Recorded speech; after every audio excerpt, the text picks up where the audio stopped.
Hello, everyone. You're joining us for Creature at Night. Yes, we have another one. This is the second one we've tried. No? No, two.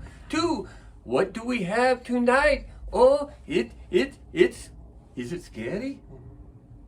It's not scary. It's scary. Is it scary? You're scary. Is it scary?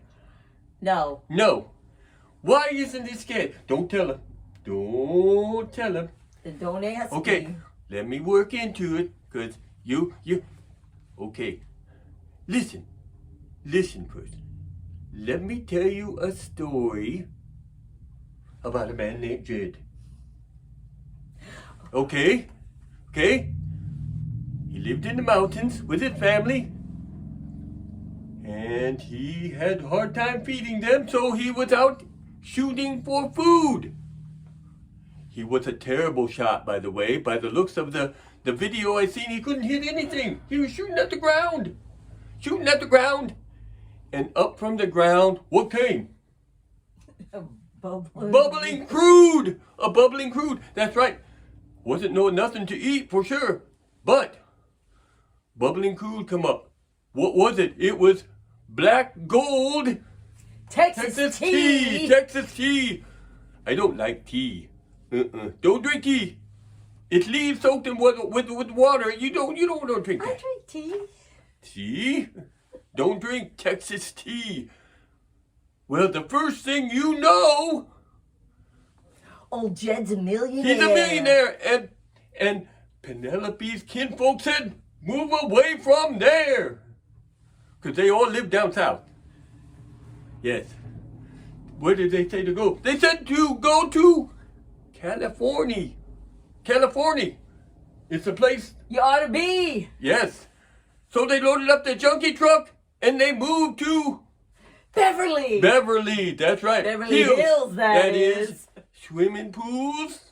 Movie Stars. Sometimes they're called cement ponds too, just in case you run across that in this movie. In this show, we're doing the sitcom Halloween show of the Beverly Hillbillies. It was the first season, and it's called Trick or Treat. Although there's not a lot of trick-or-treating in it. No, it's not scary enough. There is a scary section, and it's in the last. We're dividing this into 3 small sections. And the last section, I'll warn you right now, there is scary. Remember? The children? Mm-hmm. That's scary. All right, that's scary. Let's watch the first section of Trick or Treat, the Beverly Hillbillies. Should like a cigarette should.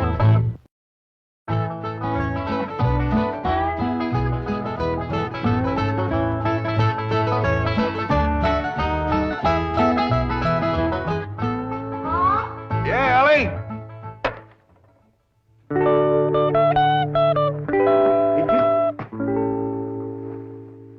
Ellie Mae Clampett. Why, you the prettiest thing I ain't never in all my born days. How'd an old mountain goat like me ever get a young'un like you? You're a queen. That's what you are in that shiny dress standing there. You're a queen. Feel it, Paul. It's slicker than a toad's belly. I'll give you if it ain't. What kind of dress they call that? This is what you call a ball gown. A ball gown. Well, you'd even catching on to what they're named. Well, Miss Hathaway, she pinned a piece of paper onto every dress she got me, telling what it was for. You better tote along the shotgun, keep fellas away. Oh, no, Paul. That's what I'm going out for, to meet some fellas. Hallelujah. You know, you're going to find out something I've been saying is the truth. You don't have to dress up in boys' clothes to have fun with boys. I'm going to keep my promise, Paul. I ain't going to wear nothing but dresses for 3 whole days. And I'm going to keep my promise, too. If you don't have just as much fun as you did climbing trees and wrestling, you can go back to wearing your pants and shirt. Goodbye, Paul.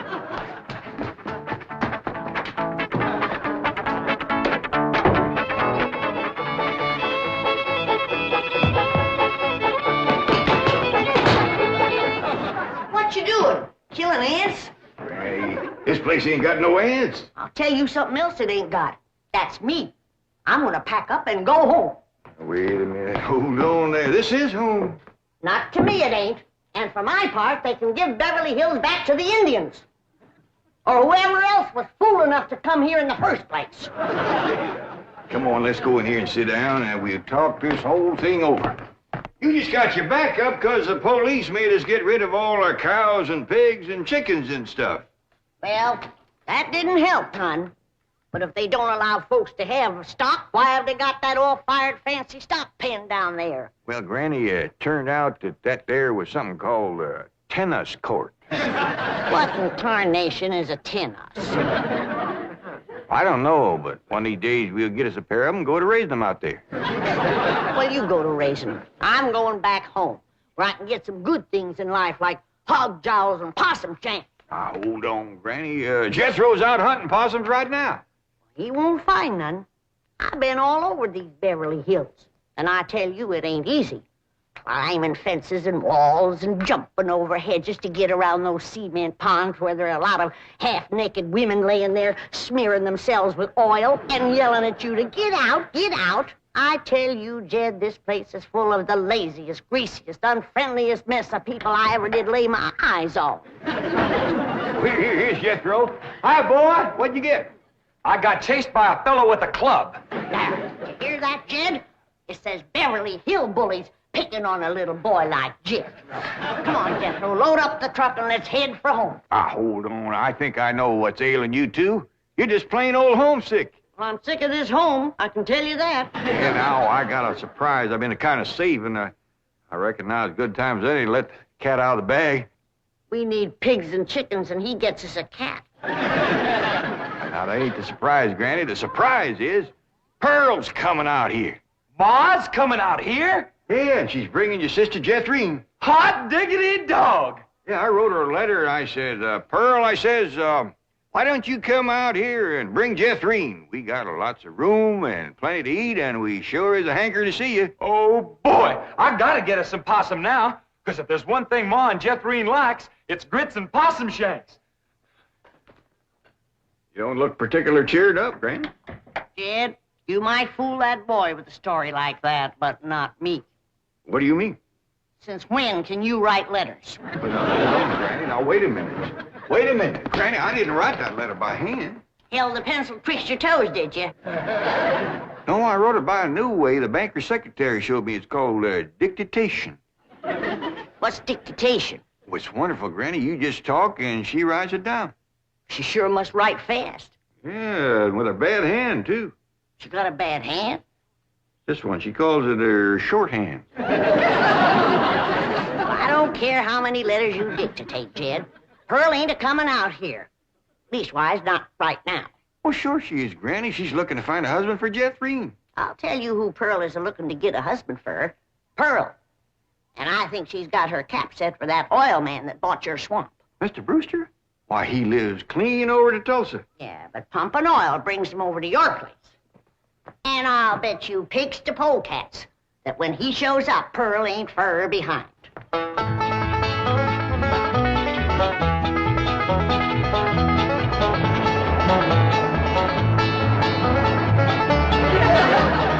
he is. Hold on, Jeffrey.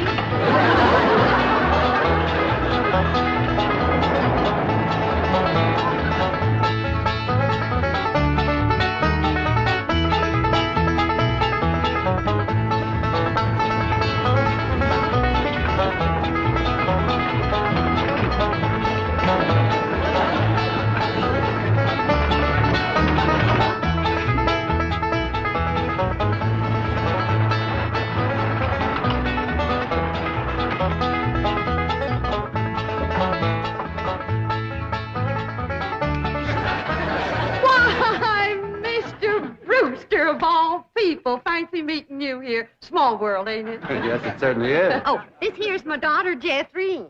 This is Mr. Brewster, dear. I'm pleased to meet you, young lady. Hi.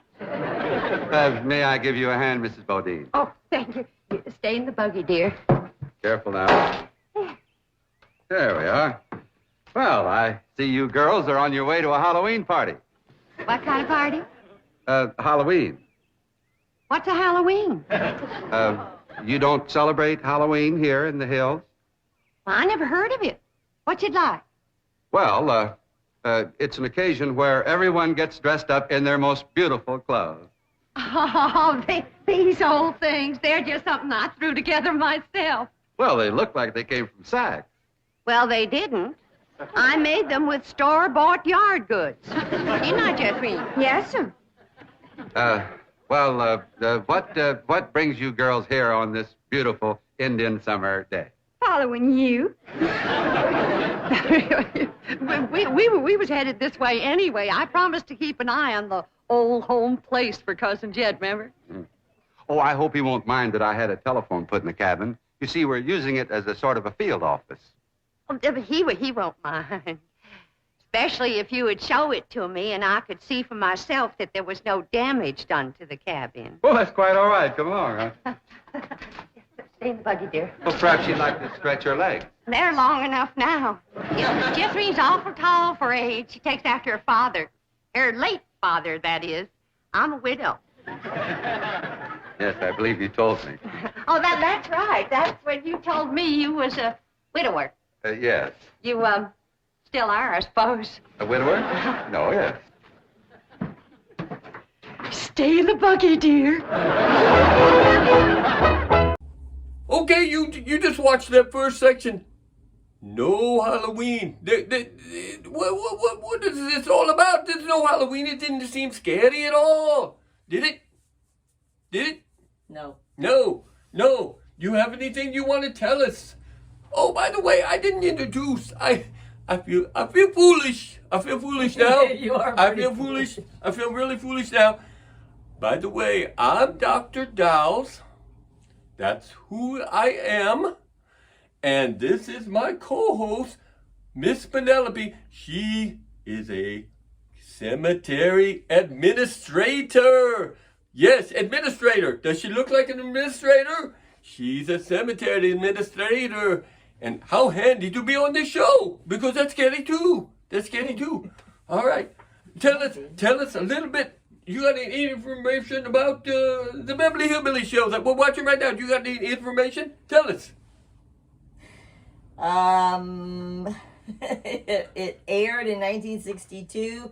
This particular episode aired on October 31st, so it aired on Halloween night. That is Halloween. That is handy.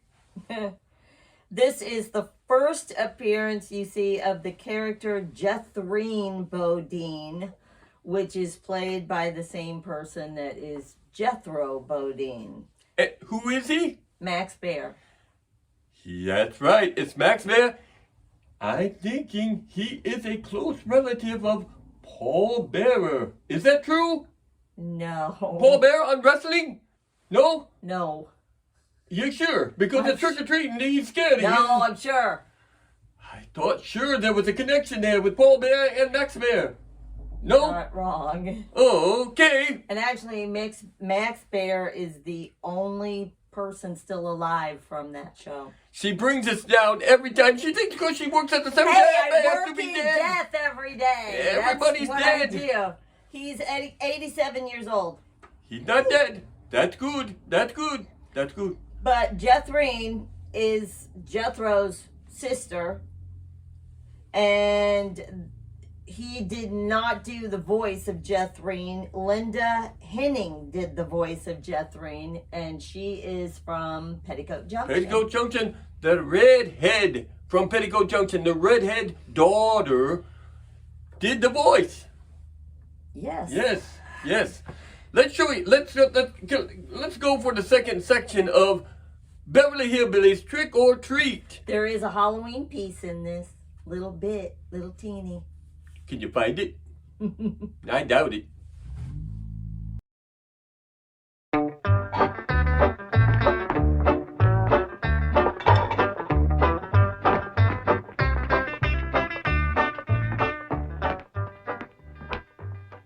I'm going back where I should have stayed in the first place. Granny, before you do something you're liable to be sorry for, you better take another look around. See all the nice things we got here that you wouldn't have back home. Like what?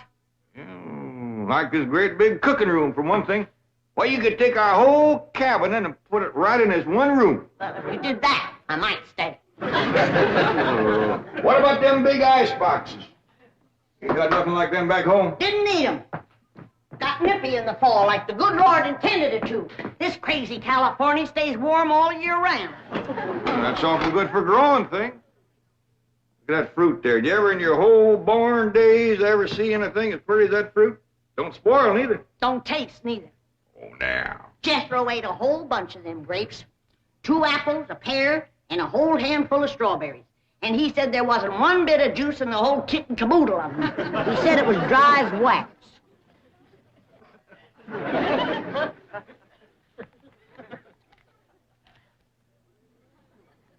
Here's a mite dry and gummy. Maybe you ain't supposed to eat this fruit. That's the trouble with this miserable place. You ain't supposed to do nothing. You ain't supposed to have cows or pigs or chickens. You ain't supposed to fire up the still and make a little moonshine whiskey. Answer me, what can you do in this Beverly Hills? Well, you can do lots of things, Granny. Things you couldn't do back home. Name one.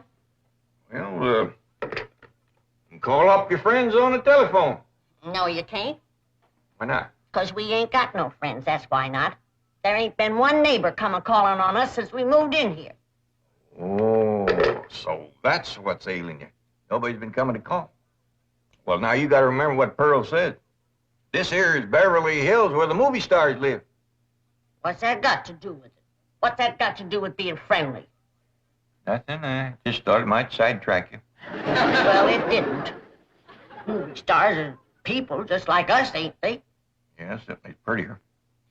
Wouldn't it be worth waiting for if one of these days they come a knock on the door and we go to answer it, we open up the door and standing there would be Mary Pickford. Mary Pickford? Yeah, with the golden curls hanging down her back and her pretty little rosebud mouth saying friendly things like, howdy there, I'm Mary Pickford. Oh, you'd say to that? I'd say, who's Mary Pickford? That's what I Granny, she's America's sweetheart. You know that movie house where Pearl plays piano on Saturday nights? I heard of it. Well, she says little old Mary is everybody's favorite. Well, tell me this. If Mary Pickford moved in that little cabin down the creek from us back home, what would we do?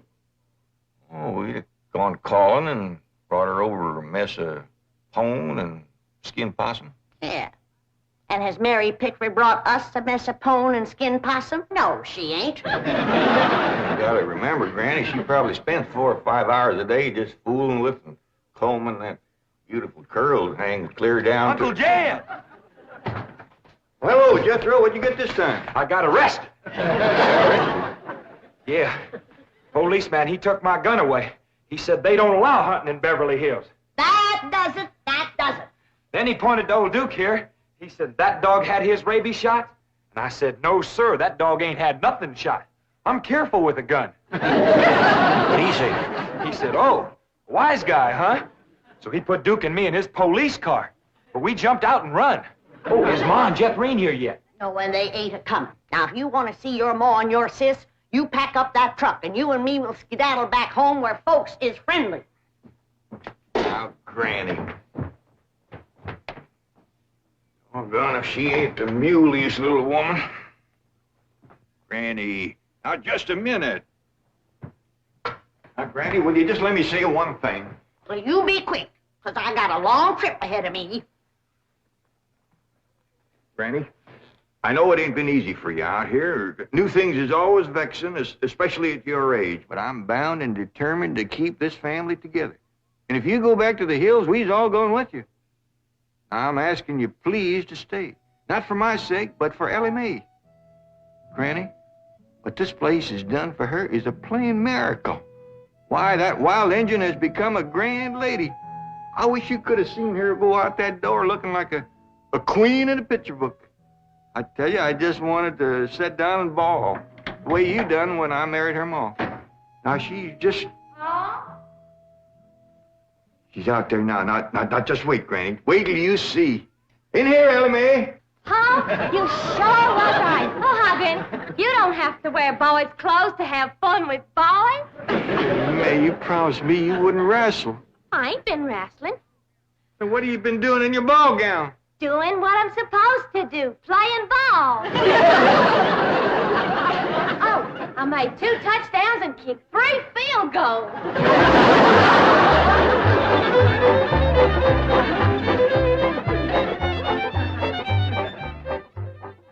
Well, your cousin certainly seems anxious for you to come to Beverly Hills, Mrs. Bodine. Will you? Mrs. Bodine? Yeah. Will you? Yeah. Will I what? Go to Beverly Hills to visit your cousin, Mr. Crampett. Oh, well, not right now. I'm awful busy. You see, I do fancy sewing and hat making and give beauty courses and personality building and music lessons. Then on Saturday, I play the piano over the movie show to Oxford. And then, of course, there are my young ones, Jethro and Jethreen. Of course, they're no trouble. Jethro's in California, and Jethreen, she's fixing to get married. Well, congratulations. When's the wedding? Soon as she finds a fella. Well, you certainly are a busy woman, Mrs. Bodine. Yeah. As Cousin Jed used to say, Pearl, he'd say, the fella that gets you sure don't have to worry about supporting you. This is the phone I was telling you about. It's called a field telephone. Now, with this, I can communicate directly with the men working at the drilling site.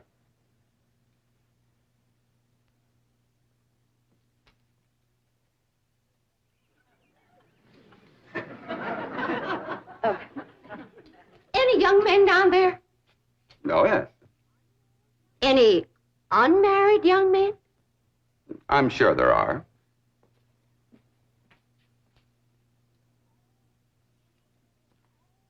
Any tall unmarried young men? Well, they're probably all sizes.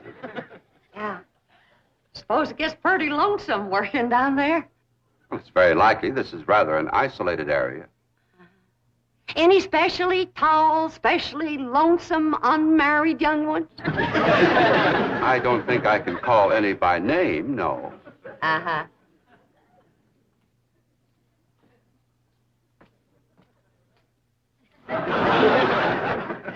Well, I was just wondering. Okay, you just seen section 2. You're still saying to yourself, trick or treat? I don't know where it's at. I don't even see Halloween at all. I know it's very disappointing, not very scary, because I know you guys tune in to be scared. And that's not very scary. Tell us something scary. Tell us something scary. About the show? Yes. The only thing we've seen so far is when Mr. Brewster asked Aunt Pearl if she was going to a Halloween party because of the way she was dressed. I thought maybe you had something scary on your card to tell us. No, tell us something. This isn't scary. Tell us. Buddy Ebsen, who played Jed, Ooh. he actually auditioned as he was originally going to be the Tin Man in The Wizard of Oz. That's scary. But he was allergic to the silver paint that they used. Ooh, that is scary. So he couldn't do it. No silver paint for Buddy Ebsen. What did Buddy Ebsen play on? What was his show? Wasn't it scary? No. Wasn't he like a lawyer that was a scary lawyer? No. He was a lawyer, but it wasn't scary. It wasn't like, no? What was it? I can't even think of his show. I can't think of what it was called. I can see it in my head. He was a scary lawyer, though. If you know, put it in the comments. Yeah, it's scary lawyer. You should have Buddy checked Ebsen. that out before you did this. I don't know what to say. I was too scared about this show. Because the scary part's coming up right now. Get ready. Section 3. Halloween's coming now. Keep an eye out for the scary children. They are scary. Ready? Roll section 3. Excuse me, ma'am. Could you tell me where the oil drillers are working today? Well, now. What have we here? Rebecca of Sunnybrook Farm, and pretty, too. You know what, honey? I got something here just for you. A genuine French garter imported all the way from Paris, France. They usually sell for 50 cents, but, honey, you can have it for a quarter. Listen, honey, I'm gonna be around a couple of days. You busy Saturday night? Well, you are now. And there's a dance over in Hooterville. Ooh-wee! I bet you're an armful of mama. I mean it, honey. I like big girls. You just do things to me. You carry me away. All right. Hey, what's going on here?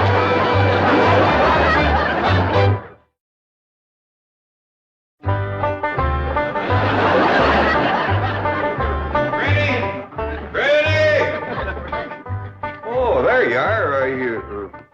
What are you doing? I'm figuring. And I figure best when I'm fishing. Ain't no fish in there. I ain't fishing for fish. I'm fishing for figuring. Hey, what kind of figuring you fishing for? I'm fishing to figure how I can get home. Now, Granny, I've been doing some figuring, too. You know, I think I got it figured out how come the neighbors ain't come to visit us. I'm listening. Well, the way I got it figured, out here in Beverly Hills, instead of them coming to see us, we go to see them. How come? I don't know how come. That's just the way I got it figured. Mighty convenient figuring. Granny, it wouldn't do no harm and to give it a try. A lot of things is different out here. Well, I'll fish on it for a spell. Take possum. Feet like a whale. Who said there ain't fish in here? Well, that's the prettiest I ever seen. Ah, I gotcha, you rascal. I'm gonna throw you right in the frying pan. This thing ain't nothing but skin. That's your Beverly Hills for you. All flashy and show on the outside and nothing on the inside where it counts. Fishing, people, is two different things. We're going to calling on our neighbors, and then we'll do our judging.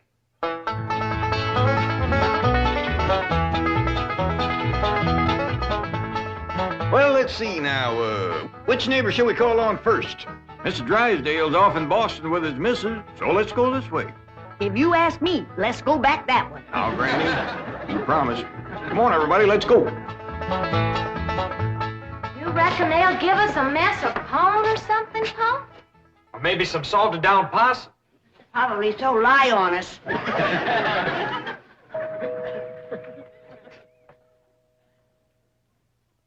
I'm not expecting anyone, Agnes. Oh, it's probably just them children playing trick-or-treat, ma'am. Howdy, ma'am. We's the Clampets. You got something for us? Jethro. Aren't you rather big for this? Yes, ma'am, we are. In fact, I don't see how anybody gets through that little door. Just a minute. Come in. Come in and set a spell, as you folks stay up in the hills. Well, we, thank you. We got a lot of calls to make. This here is Granny. Howdy. Hello? I'm my daughter, Ellie. Oh. My nephew, Jethro. Oh. And I'm Jed. Hello, Jed. I'm Agnes. Just call me Aggie. Mighty nice place you got here, Aggie. Oh, shucks, 'tain't nothing but a heap of bricks, but we call it home. Well, sure is nice to meet up with you. Oh, now wait just a minute. I got something for you. Wait a second. Here you go, Granny, and Ellie, that's you, and Jethro, you and Jeff. Here. Yeah, thank you. That's mighty neighborly of you. And you must come and see us sometime. Yeah, we'll go hunting together. Hey, Aggie, you like to play football? Love it. Well, there's a whole bunch of fellas that plays in the pasture down the way a piece.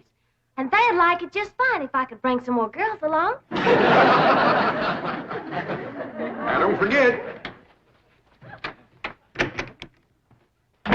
Please, can we go out now? Not yet, children. Not till it gets dark.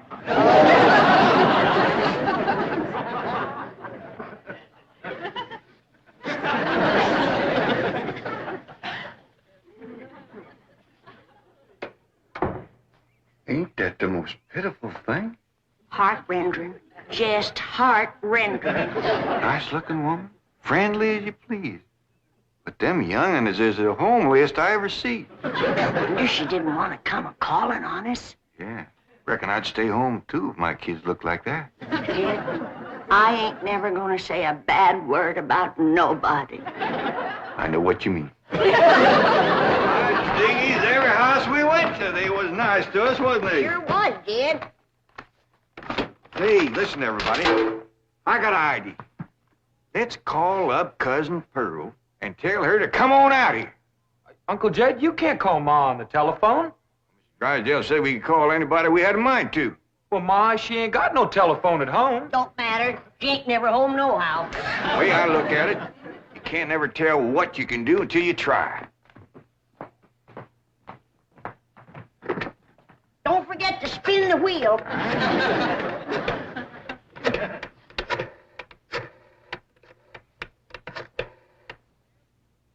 Howdy, ma'am. I want to talk to Pearl Bodine back in Oxford. That's right, operator. J.D. Clampett in Beverly Hills. Jed's sure gonna be surprised to hear me talking at him on this thing. Oh, they're ready to make the connection. Hello? Yeah, that you, Jed? You betcha it is. Hello, Pearl, you old rascal. What you doing down there? Oh, there ain't Pearl. This here's Ellie. Jethro talk in a minute, but first I want to say something. You gotta come out here to Beverly Hills and bring Jethrine. If she can't get a husband out here, there ain't no hope. You ain't never seen so many homely young'uns in all your born days. Okay, you just seen section 3. You seen the whole thing. You seen the whole show. Didn't I warn you them kids were scary? The homeliest kids I ever seen. As Jed said, right? Yeah. Those children, they're homely. No wonder you didn't want to go out and about with them trick-or-treating. Well, they didn't even know about trick-or-treating. They don't even know. They just thought they were getting things given to them at the door, I guess. They didn't understand. Yes. Okay, that was our scary Beverly Hillbillies trick-or-treat episode. But we're not done yet. We have just one more thing we want to show you from the Beverly Hillbillies. And I think this is scarier. This is scarier than what you just seen. It's not even part of the actual episode, but it is scary anyway. This is a commercial that actually run after this show was over, and it looks like it's part of the show. It sort of was, but it's a commercial. Get ready to watch this commercial and be prepared. It is scary. Yes, Pearl, folks was real nice to us. They give us some candy, some chomping gum, and some fancy store-bought cookies. And some Winston cigarettes. And some Winston cigarettes. Winston cigarettes? Oh, why, certainly. I tell you, Pearl, Winston is good smoking. Sure wish you could taste it. I am tasting it, Granny. The dickens you say? You mean you're getting it clean down there? That's right. Well, here, Pearl. Take another puff. All right. Granny, that's what you call flavor. Well, dingies. This is the doggonedest invention that ever was invented. It sure is, Granny. I don't think I'll ever smoke anything else. You always were a smart one. Winston tastes good. Like a cigarette had order. The Beverly Hillbillies has been presented by Winston.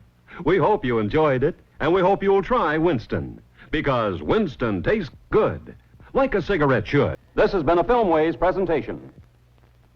Was that scary? Cigarette commercial. Back in the day, you could do that.